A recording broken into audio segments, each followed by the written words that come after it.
When we're talking about the health of the Great Lakes, and joining me now is Dereth Glanch. She's an IJC commissioner. IJC is the International Joint Commission. Dereth, it's great to see you again. It's very good to see you. Thank you for having me back. So we saw you last year in Detroit. Now Great Lakes Week moves to Cleveland, a great location for it. Excellent. It couldn't have been a better location.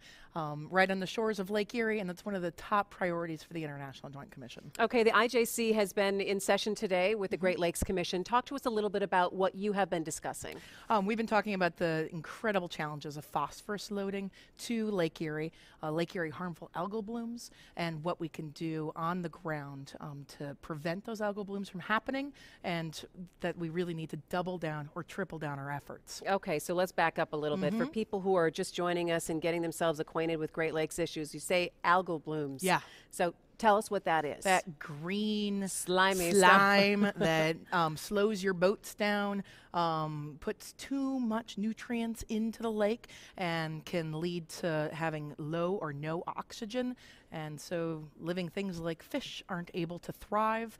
You don't want to go swimming in it. It can have significant issues for our drinking water intakes as well. So it's a big problem all the way around. We see that in Lake Erie, and they had an especially rough year last year with the algal blooms. Anywhere else in the Great Lakes Basin that there's a problem? Yeah, where we have shallow, warm, nutrient-rich areas like Saginaw Bay, we're going to see similar issues. So that's why Lake Erie is always the poster child for what the issues are. So if it's happening in Lake Erie, we know it's going to go other places. It's happening in other places as well. So boaters see that, recreational users of the lake see that, and they say, why is that happening? So we know it's the but it's the phosphates that are coming from where? It's a number of issues all coming together. And so in 2012, we haven't gotten that much rain. So we had a record algal bloom in 2011. We had deluge of rain that carries a lot of phosphorus from the land, from the fields, from the farms, from your lawn, directly into the lake. And so there's all this nutrients that allow the algal blooms to occur. 2012, we haven't seen as much rain, and the algal blooms are a lot less. However, the residual of all that material, of all that stuff that came into the lake, are still having pretty significant impacts. So what is on the agenda to try to start to tackle the problem from the source, and maybe to study it in a timeline? Definitely. And action is really what needs to be done. I just came from a very informative session where Ohio was specifically talking about programs that they've been working on since March to get farmers to install devices that capture water from their farm fields so that it's not directly going into the lakes immediately. And also it has another benefits because it has been so dry. So we need that water. We need that water to nourish our food. And so they're able to retain that water on site to on the farm a lot longer. And so this is pretty new. It's demonstrating huge success, but overall we need to reduce phosphorus loadings again by about 2/3 is what scientists are telling us. And we did this before. We just have to do it again because things have changed. Where did we do it before? With Lake Erie? Yeah, with Lake Erie in the 70s. Here we are in the 40th anniversary of the Great Lakes Water Quality Agreement, so I'm sure we'll get to that. But about 40 years ago, we had significant issues in Lake Erie. We had phosphorus loadings that were very, very high, mostly coming from our wastewater treatment plants. And so we worked together. We invested a lot of federal funds. We improved a lot of those wastewater treatment plants. We still have legacy issues, as you heard from your previous guest. But we really have reduced those point sources. And now what's happened is because it's getting a little warmer, we have the invasion of the mussels, and we've changed the type of phosphorus that a lot of farmers are using to more of the soluble broadcast phosphorus that isn't readily incorporated into the soil. So when it rains, it all just runs off directly into the lake, and it's all ready to grow and get that green ick. Nice slime up there. Are the farmers that you're meeting with, are they looking forward to being compliant or changing the ways they're doing things, or has that been a hard piece of it is either enforcing some kind of changes or regulating some kind of changes so farms change the way they operate. Yeah, we need to have farmers are stewards of the land. These are the folks that make their living from the land and know the land the best. And we have some very important state programs, some very important federal programs. And as you know, the Farm Bill is actually up for reauthorization this year. And so there's a lot of unanswered questions about what the federal policy is going to be. And that policy really shapes the decisions that the farmers are going to make because they're trying to feed their families too.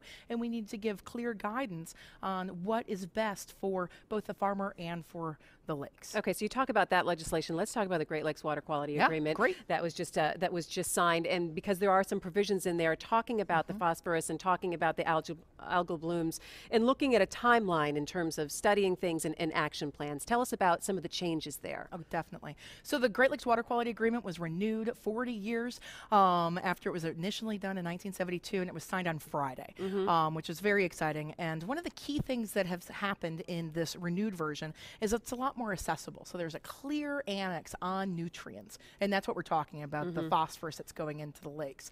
And so the IJC is charged with a lot of providing advice to the governments. So right now, the way I see us working in real life is we have a big priority called LEAP, the Lake Erie Ecosystem Priority. You used the word tackle earlier, and our Great Lakes Science Advisory Board is actually, that's the acronym for their taking action priority for the science. So this work is being done, the collection of science, the collection of programs, the collection of best management practices that are being used on the land. So we are hopeful that within 3 years, we'll be able to provide the case studies, the information, the details that the governments, otherwise known as the parties, need for strong action and to see measurable reductions of dissolved phosphorus going into the lake, which will then result in less of that ick on our shores and ick is not a technical term, but we very, all very know good, what it is.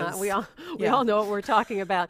You know, I want to back up a little bit, and for people who are not so familiar with how a lot of these agencies all work together, and actually what the International Joint Commission is and does, but it's a joint commission with Canada. Talk a little bit about how the U.S. does work with Canada, because again, we can't forget them and sharing the shorelines of the Great Lakes with them. So the International Joint Commission was established in 1909. So we're over 100 years old. We were created by a treaty that the United States and Canada signed called the Boundary Waters Treaty. And our jurisdiction is actually all of the transboundary waters from Maine to the Yukon.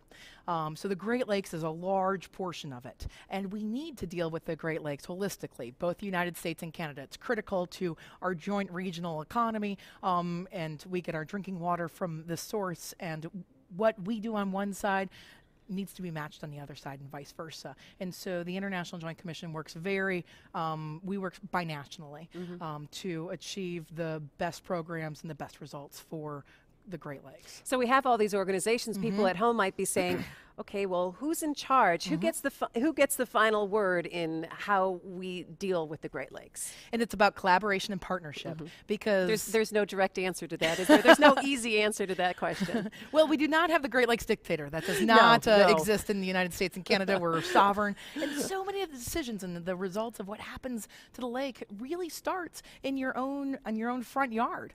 So our cities, our towns, our municipalities, the local farms all have really important decisions to make on their land use and what we do on the land, as well as the states, the provinces, and of course the federal governments. And so the IJC, one of the things that we're able to do is really convene people across. It doesn't matter if you're with the federal government or you're a local farmer.